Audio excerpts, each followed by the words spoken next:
ಇದೆಯಲ್ಲ, ಯಾವ ಮಹಾರಾಜರು ನೀವು? ಏನೋ ನಿಂದೆ ಬಹಳ ದೊಡ್ಡದು ಅಂತ ನೀನು ಹೇಳ್ತಾ ಇದೀಯಲ್ಲ, ನೀವೇನು ಮಹಾರಾಜರು? ಕಥೆ ಹೇಳ್ತೇನೆ ಕೇಳು. ವಿಶ್ವಂಭರಿ, ವಿಶ್ವಂಭರ ಅಂದ್ರು ಒಂದೇ, ವಿಶ್ವಂಭರಿ ಅಂದ್ರು ಒಂದೇ. ವಿಶ್ವಗಳನ್ನೆಲ್ಲ ಕಾಪಾಡತಕ್ಕವನು ತನ್ನ ಹೊಟ್ಟೆಯಲ್ಲಿ ಇಟ್ಕೊಂಡು ಅಂಥ ವಿಶ್ವಂಭರಿ ಆ ಪರಮಾತ್ಮ ಶ್ರೀಮನ್ನಾರಾಯಣ. ಭೃಗು ಋಷಿಗಳು ಶಾಪ ಕೊಟ್ಟರು, ಮನುಷ್ಯನಾಗಿ ಹುಟ್ಟು ಅಂತ. ಮನುಷ್ಯನಾಗಿ ಹುಟ್ಟಿದ ರಾಮ ಹುಟ್ಟಿದ. ಆ ರಾಮ ಅನುಭವಿಸಿರ್ತಕ್ಕಂಥ ಕಷ್ಟ ಅದು ಅಷ್ಟಿಷ್ಟಲ್ಲ. ನೀನೇನೋ ಹೇಳ್ತಾ ಇದೀಯಾ ನನಗೆ ಹೀಗೆ ಬಂದು ಬಿಡ್ತು ಅಂತ ಒಂದು ಕ್ಷಣದಲ್ಲಿ ಬಿಡಿಸ್ಕೊಂಡ್ಬಂದ್ಬಿಟ್ಟಿದ್ದಾರೆ. ಆ ರಾಮ ಮನುಷ್ಯನಾಗಿ ಹುಟ್ಟಿ ಅವನು ಅನುಭವಿಸಿರ್ತಕ್ಕಂಥ ಕಷ್ಟ ಅದು ಸಾಮಾನ್ಯವೇ? ಸಾಕ್ಷಾತ್ ವಿಶ್ವಂಭರಿ ಬ್ರಹ್ಮಾಂಡ ನಾಯಕ ಅವನು. ನೀನು ಸಾಮಾನ್ಯ ರಾಜ, ನಿನಗೆ ಬಂದಿದ್ದೇ ಹೇಳ್ತಾ ಇದೀಯ. ಏನು ಹೇಳೋಣ? ಆಯ್ತು ಸರಿ, ಮನುಷ್ಯ ಅವತಾರ ಮಾಡಿದ, ದಶರಥನಿಗೆ ಮಗನಾಗಿ ಹುಟ್ಟಿದ, ಸೀತಾ ಕಲ್ಯಾಣ ಆಯ್ತು, ಸೀತಾ ಸಮೇತರಾಗಿ ಬಂದ್ರು. ದಶರಥ ಮಹಾರಾಜ ಪಟ್ಟಾಭಿಷೇಕ ಮಾಡ್ತೇನೆ ಅಂತ ಏರ್ಪಾಟ್ ಮಾಡ್ದ. ಅದಕ್ಕೆ ತಕ್ಕ ಹಾಗೆ 3 ನಿಯಮಗಳೆಲ್ಲ ಆಗ್ಬೇಕು, ಅದಾಗ್ಬೇಕು, ಹೋಮ ಆಗ್ಬೇಕು, ಅವನಾಗ್ಬೇಕು, ಎಲ್ಲ ಆಯ್ತು. ರಾತ್ರಿ ಎಲ್ಲ ಉಪವಾಸ, ಬೆಳಿಗ್ಗೆ ಪಟ್ಟಾಭಿಷೇಕ ಆಗ್ಬೇಕು. ಆಗ ವರ ಕೊಟ್ಬಿಟ್ಟಿದ್ದೀನಿ ಕೈಕೇಯಿಗೆ, ರಾಮ ನೀನು 14 ವರ್ಷ ಕಾಡಿಗೆ ಹೋಗ್ಬೇಕು ಅಂದ. ಪಟ್ಟಾಭಿಷೇಕ ತಪ್ತು, ಅರಮನೆ ವಾಸವು ತಪ್ತು. ನಾರ್ಮಡಿ ಉಟ್ಕೊಂಡ, ತಮ್ಮನ್ನು ಕರ್ಕೊಂಡ, ಹೆಂಡತಿನೂ ಕರ್ಕೊಂಡ, ಕಾಡು ಪಾಲಾದ. ಅಡವಿಯಲಿ ತೊಳಲಿದನು ರಾಮನ ಮಡದಿಯನು, ರಕ್ಕಸನು ಕದ್ದನು ಕೆಡಿಸಿ. ಬಳಿ ಕರಸಿದರು ರಾಣಿ ವಾಸವನು ಕೂಡೆ. ಕಡಲ ಮಧ್ಯದ ಖಳನೊಡನೆ ಕೈ ಕೊಡೆದುದಲ್ಲಿಗೆ, ತೆತ್ತಿಗರು ನಾಡಡವಿಗೋಡಗವಾಳು ಕುದುರೆಗಳ ಸುರ ವಿಗ್ರಹಗೆ. ಅಡವಿಲಿ ಹೋಗಿ ಎಲ್ಲಾರು ಸುಖವಾಗಿದ್ನೆ. 12 ವರ್ಷ ವನವಾಸದಲ್ಲಿ ಕಷ್ಟಪಡ್ತಾ ಅಲ್ಲಿಂದ ಇಲ್ಲಿಂದ ಅಲ್ಲಿಗೆ ತಿರುಗ್ತಾ ಇದ್ದಾನೆ, ಗೆಡ್ಗೆ ತಿನ್ಕೊಂಡಿದ್ದಾನೆ. ಒಂದು ಸಂದರ್ಭದಲ್ಲಿ ರಾಮ ಲಕ್ಷ್ಮಣರು ಇಲ್ಲದೆ ಇದ್ದಾಗ ಆ ರಾವಣ ಅಂತ ಹೇಳಿ ಲಂಕೆಯ ವಾಸಿಯಾಗಿರ್ತಕ್ಕಂಥ ರಾಕ್ಷಸ ಕದ್ಕೊಂಡು ಹೋಗ್ಬಿಟ್ಟ ಸೀತೆನ. ಎಲ್ಲಿ ಹೋದ್ರೋ ಗೊತ್ತಿಲ್ಲ, ಪಾಪ ಅಲದ್ರು ಹುಡುಕಿದ್ರು, ಎಲ್ಲೋದ್ರೋ ಗೊತ್ತಿಲ್ಲ. ಆಮೇಲೆ ಜಟಾಯುವಿಂದ ಗೊತ್ತಾಯ್ತು, ರಾವಣ ಅಂತ ಹೇಳಿ ಒಬ್ಬ ರಾಕ್ಷಸ ನಿನ್ನ ಹೆಂಡತಿ ಹೊತ್ಕೊಂಡು ಹೋಗ್ಬಿಟ್ಟಪ್ಪ ಅಂತ ಅಷ್ಟಂದ. ರಾವಣ ಎಲ್ಲಿದ್ದಾನೆ ಗೊತ್ತಿಲ್ಲ. ಹುಡ್ಕೊಂಡು ಬಂದ್ರು, ಋಷಿಮುಖ ಪರ್ವತಕ್ಕೆ ಬಂದ್ರು. ಅಲ್ಲಿ ಸುಗ್ರೀವನ ಸ್ನೇಹ ಆಯ್ತು.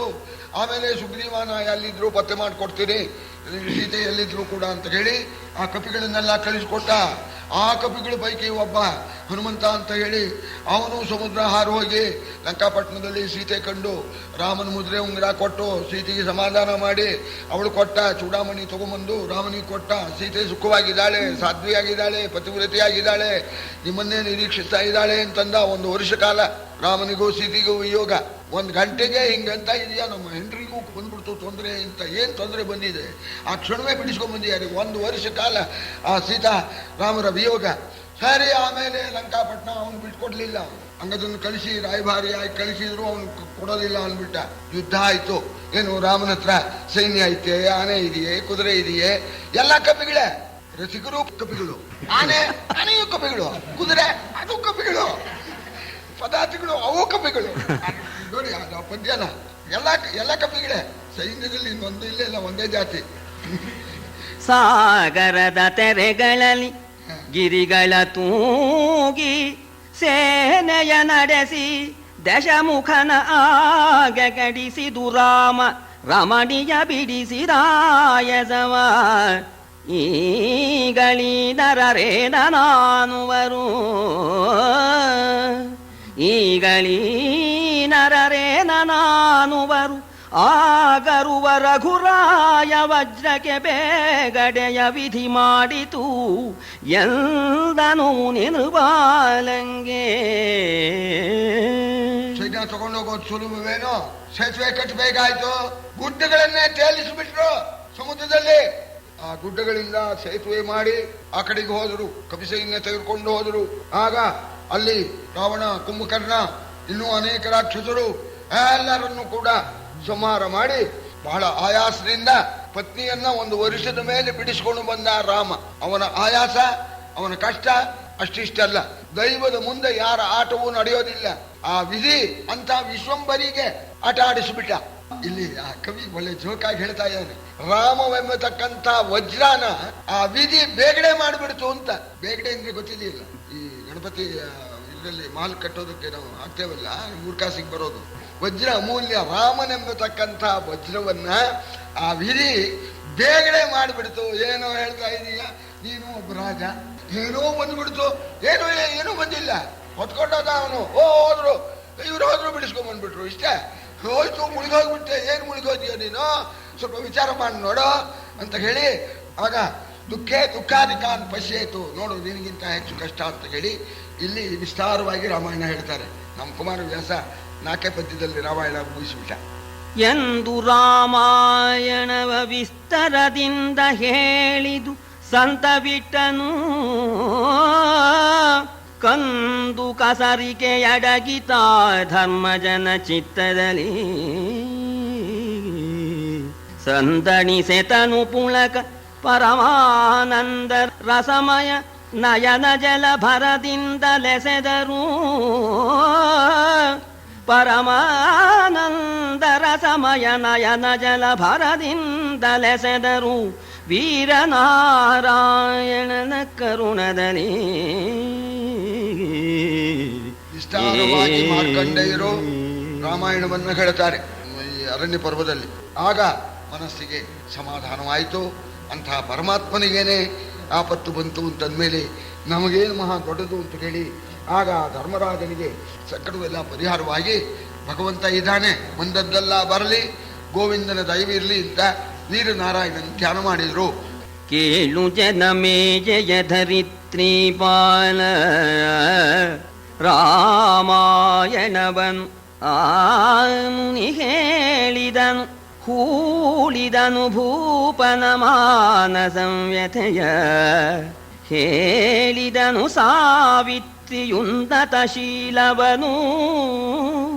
ಪತಿಭಕ್ತಿಯಿಂದವೇ ಕಾಲನುಂಗಿದ ಪತಿಯ ಮರಳಿಚಿತಂದ ಸಂಗತಿಯ ಹೇಳಿದನು. ಕುಮಾರವ್ಯಾಸನ ಪ್ರಯೋಗ ತಾವು ಗಮನಿಸಬೇಕು. ಮಾರ್ಕಂಡೇಯ ಋಷಿಗಳು ವಿಸ್ತಾರವಾಗಿ ರಾಮಾಯಣವನ್ನ ಧರ್ಮರಾಜನಿಗೆ ಹೇಳಿ ಹೂಳಿದನು ಭೂಪನ ಮಾನಸ ವ್ಯಥೆಯ. ಅವನ ಮಾನಸ ವ್ಯಥೆಯನ್ನ ನೋಡಿ, ಆ ಪದ ಜೋಕು.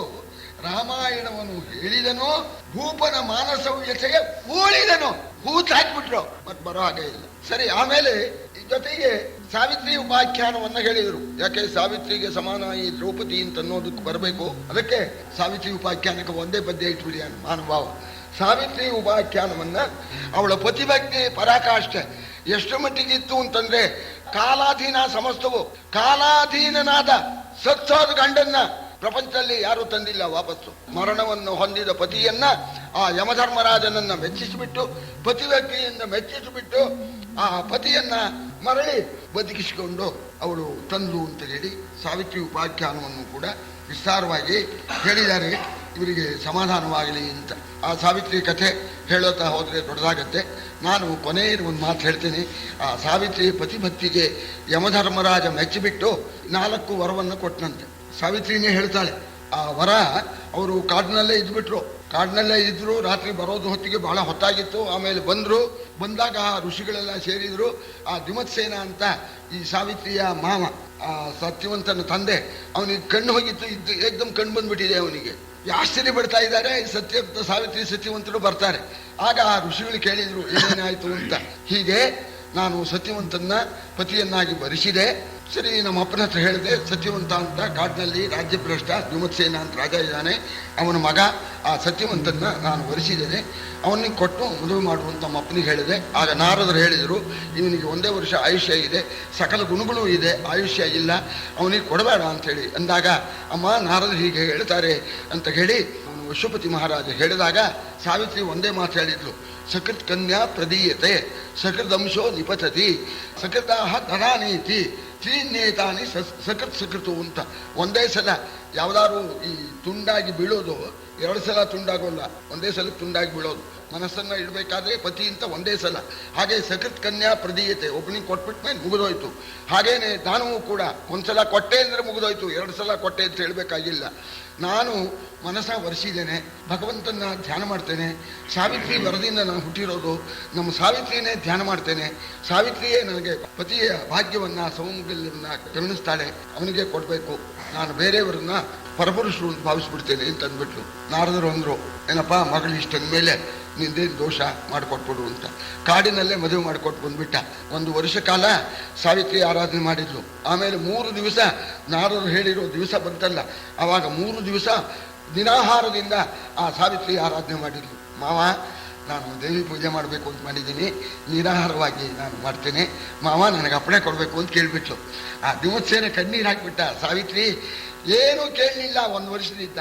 ಅದು ಸಾವಿತ್ರಿ ಪೂಜೆ ಮಾಡ್ತೇನೆ ಅಂತ ಹೇಳ್ತಾ ಇದೀಯಮ್ಮ, ನಾನು ಬೇಡ ಅಂತ ಹೇಗಲ್ಲಿ, ಆದರೆ ನೀನು ಇನ್ನೂ ಚಿಕ್ಕ ವಯಸ್ಸಿನ ಹುಡುಗಿ, ಉಪವಾಸಕ್ಕೆ ನಿನ್ನ ದೇಹ ತಡೆಯುತ್ತೆ ಅನ್ನೋಣ. ಮಾವ ಅದು ದೊಡ್ಡದಲ್ಲ, ನೀವು ಮಾಡುವಂತ ನೀವು ಆಶೀರ್ವಾದ ಮಾಡಿಬಿಟ್ರೆ ನಾ ಮಾಡಿಬಿಡ್ತೇನೆ ಅಂತ ಮಾಡೇ ಬಿಟ್ರು. ಸರಿ, 3 ದಿವಸ ಆಯಿತು. 4 ದಿವಸ ಪಾಲನೆ ಮಾಡಬೇಕಲ್ಲ. ಪಾಲನೆ ಮಾಡೋ ಹೊತ್ತಿಗೆ ಈ ಸಚಿವಂತ ಈ ಸಮಿತ್ ಬೇಕು ಅಂತ ಕೊಡ್ಲಿ ಹಾಕ್ಕೊಂಡು ಹೊರಟ. ನಾನು ಕಾಡಿಗೆ ಬರ್ತೇನೆ ಎಂದ್ಲು. ಕಾಡೆಲ್ಲಿ ಹೋಗುತ್ತೆ, ಇನ್ನೊಂದು ದಿನ ಹೋಗೋಣ ಅಂತ. ಏನೋ ನನಗೆ ಇವತ್ತೇ ಬರಬೇಕು ಅಂತ ಮನಸ್ಸಿದೆ ಅಂತ ನಾರದರು ಹೇಳಿರೋ ದಿವಸ. ಆಗ ಅವನೇ ಹೇಳಿದ, ಸರಿ ಕೇಳು ನಮ್ಮ ಅಪ್ಪನಿಗೆ, ನಮ್ಮ ಅಪ್ಪ ಹ್ಞೂ ಅಂತಂದ್ರೆ ಕರ್ಕೊಂಡು ಹೋಗ್ತೀನಿ ಇಂದ. ಮಾವ ದಯವಿಟ್ಟು ನನಗೆ ಇವತ್ತೊಂದು ದಿವಸ ಅವಕಾಶ ಕೊಟ್ಬಿಡಿ. ಸಾವಿತ್ರಿ ಪಾಲನೆನೂ ಮಾಡಿಲ್ಲ, ಪಾಲನೆ ಮಾಡ್ಕೊಂಡು ಹೋಗು. ಇಲ್ಲ, ಕಡೆಗೆ ಮಾಡ್ತೇನೆ, ಅವ್ರು ಹೊರಟ್ಬಿಟ್ಟಿದ್ದಾರೆ, ನೀವು ಹ್ಞೂ ಅಂತಂದ್ರೆ ಹೋಗ್ಬಿಡ್ತೀನಿ ನೋಡ. ಅಮ್ಮ ಹೋಗಿ ಬಾರಮ್ಮ ಅಂತ ಹೋಗ್ಬಿಟ್ಲು. ಇಳು ಕಟ್ಗೆ ಕಡ್ದ, ತಲೆನೋವು ಮುಂದ. ಆಗ ನನ್ನ ತೊಡೆ ಮೇಲೆ ತಲೆ ಇಟ್ಕೊಂಡು ಮಲಗಿ ಅಂತಂದು ಮಲಗಿದಾಗ ಕಾಯ್ತಾ ಇದ್ದಾಳೆ. ಓ ಬಂತು ಅಂತ ಕಾಣುತ್ತೆ, ನಾರದರು ಹೇಳಿರೋ ಕಾಲ ಬಂತು ಅಂತ ಕಾಣುತ್ತೆ ಅಂತ ಸುತ್ತಲೂ ನೋಡಿದರೆ ಯಮಧರ್ಮರಾಜ ನಿಂತ್ಕೊಂಡಿದ್ದಾನೆ. ನೋಡಿದ್ಲು. ಹಾಗೆ ಗಂಡನ ತಲೆ ನಾನು ನೆಲದ ಮೇಲೆ ಇಟ್ಟು ಕೈ ಮುಗಿದ್ಲು. ಮಹಾನುಭಾವ, ನೀನು ಯಾರು ನಂಗೆ ಗೊತ್ತಾಗಲಿಲ್ಲ ಅಂತ. ಸಾವಿತ್ರಿ, ನನ್ನನ್ನು ಯಮ ಅಂತ ಕರೀತಾರೆ. ಎಲ್ಲರ ಪ್ರಾಣವನ್ನು ಹರಣ ಮಾಡ್ತಕ್ಕಂಥವನು ಅವರವರ ಆಯುಷ್ಯ ತೀರಿದಾಗ ನಾನೇನೇ ಯಮ ಅನ್ನೋಣ. ಆಗಲಿ, ನಿನ್ನ ಹತ್ರ ಸೇವಕರಿಲ್ವೇ, ನೀನೇ ಬರಬೇಕೆ ಅಂತ ಕೇಳಿದ್ವಿ. ಇವಳು ಬಹಳ ಜಾಣೆ. ನೀವೇ ಬರಬೇಕೆ, ನಿಮ್ಮಲ್ಲಿ ಸೇವಕರಿಲ್ವಿ ಅಂತ. ಸೇವಕರಿಂದ ಸಾಧ್ಯವಿಲ್ಲ, ನಿನ್ನ ಗಂಡ ಮಹಾ ತಪಸ್ವಿ, ಅದಕ್ಕೋಸ್ಕರ ನಾನೇ ಬರಬೇಕಾಯ್ತು ಅಂತಂದು ಯಂಪಾಶ ಹಾಕಿ ಆ ಅಂಗುಷ್ಟ ಮಾತ್ರ ಆ ಪ್ರಾಣ ಸ್ವರೂಪನಾದ ಆ ಜೀವಾತ್ಮನ್ನ ತೆಗೆದುಕೊಂಡು ಹೊರಟ್ಬಿಟ್ಟ. ಸಾವಿತ್ರಿ ಆ ಕೂಡಲೇ ಗಂಡನ ದೇಹಕ್ಕೆ ಎಲ್ದರಿಗೆಲ್ಲ ಮುಚ್ಚಿಬಿಟ್ಟು ಜೊತೆಲೇ ಬಂದ್ಲು. ಹಿಂದೆ ನೋಡ್ತಾ ಇದ್ದಾನೆ ಸಾವಿತ್ರಿ. ಏನು ಸಾವಿತ್ರಿ, ಎಲ್ಲಿ ಬರ್ತಾ ಇದೀಯಾ? ನಮ್ಮ ಗಂಡನ ಎಲ್ಲಿ ಕರ್ಕೊಂಡು ಹೋಗ್ತೀರೋ ಅಲ್ಲಿಗೆ ಬರ್ತಾ ಇದ್ದೇನೆ ಎಂದ್ಲವಳು. ಹೀಗೆ ಮಾತು ಪ್ರತಿಯೊಂದು ಮಾತಿಗೂ ಮೆಚ್ಚಿಬಿಡ್ತಾನೆ ಅವನು. ಏನು ಬೇಕು ಅಂತ ಕೇಳ್ತಾನೆ. ಅವಳು ಕೇಳಿದ್ಲು ವರನ, ಮಾವನಿಗೆ ಕಣ್ಣು ಬರಲಿ ಅಂತ ಕೇಳಿದ್ಲು, ಮಾವನಿಗೆ ರಾಜ್ಯ ಬರಲಿ ಅಂತ ಕೇಳಿದ್ಲು. ನಮ್ಮ ಅಪ್ಪನಿಗೆ ಅವನಿಗೆ ಸಾವಿತ್ರಿ ಇತ್ತು ಒಬ್ಬಳೆ ಮಗಳು, ಆ ಸತ್ಯ ಆ ಅಶುಪತಿಗೆ ರಾಜಮಂತನಕ್ಕೆ ಗಂಡು ಮಕ್ಕಳು ಇರಲಿಲ್ಲ. ನಮ್ಮ ಅಪ್ಪನಿಗೆ 100 ಜನ ಗಂಡು ಮಕ್ಕಳಾಗಲಿ ಅಂತ ಕೇಳಿದ್ಲು. ಕೊಟ್ಟೆ ಸಾವಿತ್ರಿ ಹೋಗುವುದಿಲ್ಲ. ಮತ್ತೂ ಬಂದ್ಲು. ಸರಿ, ಹೇಗೆ ನಾನು ಬಿಟ್ಟು ಹೋಗಲಿ ಗಂಡನ ಬಿಟ್ಟು ಅಂತಂದಾಗ ಸಾವಿತ್ರಿ, ಇಷ್ಟು ನಿನ್ನ ಪ್ರತಿಭಕ್ತಿ ಬೆಚ್ಚಿದ್ದೇನೆ, ನಿನಗೆ ಏನು ಬೇಕು ವರ ಅಂತ ಕೇಳೋಣ, ನಂಗೆ 100 ಜನ ಗಂಡು ಮಕ್ಕಳಾಗಬೇಕು ಅಂತ ಕೇಳಿದ್ಲು. ತಥಾಸ್ತು ಅಂದ. ಮುಂದೋದ. ಮತ್ತೆ ಸಾವಿತ್ರಿ ಜೊತೆಲಿ ಹೋದ್ಲು. ಏನು ಸಾವಿತ್ರಿ ಮತ್ತೆ ಬರ್ತೀಯಲ್ಲ ಅನ್ನೋಣ. ಬರ್ದೆ ಹೇಗೆ, ಎಲ್ಲ 100 ಜನ ಮಕ್ಕಳಾಗ್ಲಿ ಕೊಟ್ಟಿದ್ದೀರಿ, ಗಂಡನ್ ಕರ್ಕೊಂಡು ಹೋಗ್ತಾ ಇದ್ದೀರಿ ಇನ್ನು ಪರೀಕ್ಷೆ ಮಾಡಬೇಕು ಅಂತ ಯಮಧರ್ಮರಾಜ ಹಾಗೆ ಮಾಡೋದು. ಆಗ ಸಂತೋಷ ಪಟ್ಬಿಟ್ಟು ಆಗ 4 ವರವನ್ನು ಕೊಟ್ಟ ಅಂತ ಅವಳು ಹೇಳಿದ್ಲು. ಏನು 4? ಅಸ್ತೌಷಂ ತಮಹಂ ದೇವಂ ಸತ್ಯೇನ ವಚಸ ವಿಭುಂ. ಆ ಯಮಧರ್ಮರಾಜನ್ನ, ಆ ಪರಮಾತ್ಮನ್ನ ನಾನು ಸತ್ಯವಾದ ವಾಣಿಯಿಂದ ಸ್ತೋತ್ರ ಮಾಡದೆ. ಪಂಚವೈತೇನ ಮೇ ದತ್ತಾಹ ವರಾಹ ಶೃಣುತ ತಾನ್ ಮಮ. ಯಮಧರ್ಮರಾಜ ನನ್ನ ಸ್ತೋತ್ರಕ್ಕೆ ಮೆಚ್ಚಿಬಿಟ್ಟು 5 ವರಗಳನ್ನು ಕೊಟ್ಟ. ಆ ವರ ಕೇಳೋದ್ರಲ್ಲೂ ಆ ಸಾವಿತ್ರಿ ಜಾಣತನ ಸ್ವಲ್ಪ ತಾವು ನೋಡ್ಬೇಕು. 2 ವರ ಮಾವನಿಗೆ, ಚಕ್ಷುಷೀಚ ಸ್ವರಾಜ್ಯಂಚ ಗೋವರವು ಶ್ವಶುರಸ್ಯ ಮೇ. ಗಂಡನ ಮನೆ ಹೆಚ್ಚು ಅಂತ ನನ್ನ ಮಾವನಿಗೆ 2 ವರ. ಹೋದ ಕಣ್ಣು ಬರಬೇಕು, ಹೋದ ರಾಜ್ಯ ಬರಬೇಕು, ಇದು ಮಾವನಿಗೆ. ಪಿತು ಪುತ್ರ ಶತಂಚೈವ. ನಮ್ಮ ಅಪ್ಪನಿಗೆ 100 ಜನ ಗಂಡು ಮಕ್ಕಳಾಗಬೇಕು. ಪುತ್ರಾಣಾಂಚ ಆತ್ಮನ ಶತಂ. ನನಗೆ 100 ಜನ ಗಂಡು ಮಕ್ಕಳಾಗಬೇಕು. ಒಟ್ಟು ಎಷ್ಟಾಯ್ತು? 4 ಆಯ್ತು. ಆಮೇಲೆ 5ನೇದು ಚತುರ್ವರ್ಷ ಶತಾಯುರ್ಮೆ ಭರ್ತ ಲಬ್ಧಶ್ಚ ಸತ್ಯವಾನ್. 400 ವರ್ಷ. ಶತಾಯು ಪುರುಷ ಅಂತಾರೆ, 4 ಶತಾಯು 400 ವರ್ಷ ಗಂಡನಿಗೆ ಆಯುಷ್ಯ ಅಂತ ಅನ್ನೋದನ್ನ ನಾನು ಪಡ್ಕೊಂಡು ಬಂದೆ ಅಂತ ಹೇಳ್ತಾಳೆ. ಇಂಥ ಸಾವಿತ್ರಿ ಉಪಾಖ್ಯಾನವನ್ನ ಹೇಳಿಬಿಟ್ಟು ಇನ್ನು ಮುಂದೆ ಒಂದು ಪದ್ಯ ಇದೆ. ಧರ್ಮರಾಜ, ಯೋಚನೆ ಮಾಡಬೇಡ, ನಿಮ್ಮ ಪೂರ್ವದ ಪುಣ್ಯ. ದ್ರೌಪದಿ ಅಂತ ಹೆಂಡತಿಯನ್ನು ಪಡೆದಿದ್ದೀರಿ ನೋಡಿ. ಹೆಂಡತಿ ಯೋಗ್ಯತೆ ಎಷ್ಟು ಮಟ್ಟಿಗಿದೆ ಅಂತ ನಾವು ಹೆಜ್ಜೆಗೂ ಭಾವಿಸ್ಬೇಕು. ಗೃಹಿಣಿ ಅಂದ್ರೆ ಸಾಮಾನ್ಯವಿಲ್ಲ, ಗೃಹಲಕ್ಷ್ಮಿ ಅಂತ ಗೃಹಿಣಿನ ಕರಿಬೇಕು ಹೇಳ್ತಾ ಇದ್ದಾರೆ ಮಾರ್ಕಂಡ ಋಷಿಗಳು. ಪತಿಭಕುತಿಯುನ್ನತಿ ಕೆಯಲಿ ನಿಷ್ಠತೆಯಲ ಸಾವಿತ್ರಿ ಆಕೆಯನುತ ಚರಿತ್ರದ ಓಲು ನಿಮ್ಮ ದ್ರೌಪದಾದೇವಿ ಹಿತವನಾಚರಿಪವಳು ವಂಶೋನ್ನತಿಯನುದ್ಧರಿಸುವವಳು ನಿಮಗುಪಗತಿಯದೆಲ್ದಿಯದು ಎಂದು ಮಾರ್ಕಂಡೇಯ ಮುನಿ ನುಡಿದ. ಪತಿಭಕುತಿಯ ಉನ್ನತಿಕೆಯಲಿ ಅಂತ, ಪತಿಭಕ್ತಿಯ ಪರಾಕಾಷ್ಠೆ ಅಂತ, ಅದರಿಂದ ಮೇಲಿಲ್ಲ. ಅದರಲ್ಲಿ ಸಾವಿತ್ರಿ ಅವಳು ಪ್ರಸಿದ್ಧಳಾಗಿದ್ದಾಳೆ. ಅವಳ ಸರಿ ಜೋಡಿ ನಿಮ್ಮ ದ್ರೌಪದಿ. ನೋಡಪ್ಪ ಇನ್ನೇನು ಹೇಳಿ, ಆ ಸಾವಿತ್ರಿ ಹಾಗೆ ಪತಿಕುಲವನ್ನು ತನ್ನ ತಂದೆ ಕುಲವನ್ನು ಉದ್ಧಾರ ಮಾಡಿದ್ಲು, ಹಾಗೇನೆ ನಿಮ್ಮ ಕುಲವನ್ನು ಉದ್ಧಾರ ಮಾಡೋದಕ್ಕೆ ಬಂದಿದ್ದಾಳಪ್ಪ ಇವಳು. ಸಾಮಾನ್ಯಳೆ. ಅಯ್ಯ ಧರ್ಮರಾಜ, ಬರಬಹುದು ಆಪತ್ತು. ಇಂಥ ಪತ್ನಿಯನ್ನ ನೀವು ಪಡೆದಿರೋಣದ್ರಿಂದ ನಿಮಗೆ ಉಪಹತಿ ಎಲ್ಲಿಯದು, ನಿಮಗೆ ತೊಂದರೆ ಅಂತ ಅನ್ನೋದಿಲ್ಲ. ಬಂತು ಹೋಯ್ತು, ಹೋಗ್ಲಿ ಬಂದ್ರೇನು, ನಿಮಗೆ ಉಪಹತಿ ಇಲ್ಲ ಅಂತ ಹೇಳಿ ಧರ್ಮರಾಜನಿಗೆ ಮಾರ್ಕಂಡೇಯ ಋಷಿಗಳು ಸಮಾಧಾನ ಮಾಡಿದ್ರು. ಧರಣಿಪತಿ ತಂದಿತ್ತನ ದ್ವಿಜನರಣಿಯನು, ಧರಣಿಪತಿ ತಂದಿತ್ತನ ದ್ವಿಜನರಣಿಯನು, ಬಳಿ ಕಮಲ ಧರ್ಮದ ಸರಣಿಯಿಂದೆತ್ತಿದನು ವನದಲ್ಲಿ ನಿಜ ಸಹೋದರರ. ಧರಣಿಪತಿ ತಂದಿತ್ತನ ದ್ವಿಜನರಣಿಯನು, ಬಳಿ ಕಮಲ ಧರ್ಮದ ಸರಣಿಯಿಂದೆತ್ತಿದನು, ಬಳಿ ಕಮಲ ಧರ್ಮದ ಸರಣಿಯಿಂದೆತ್ತಿದನು ವನದಲ್ಲಿ ನಿಜ ಸಹೋದರರ.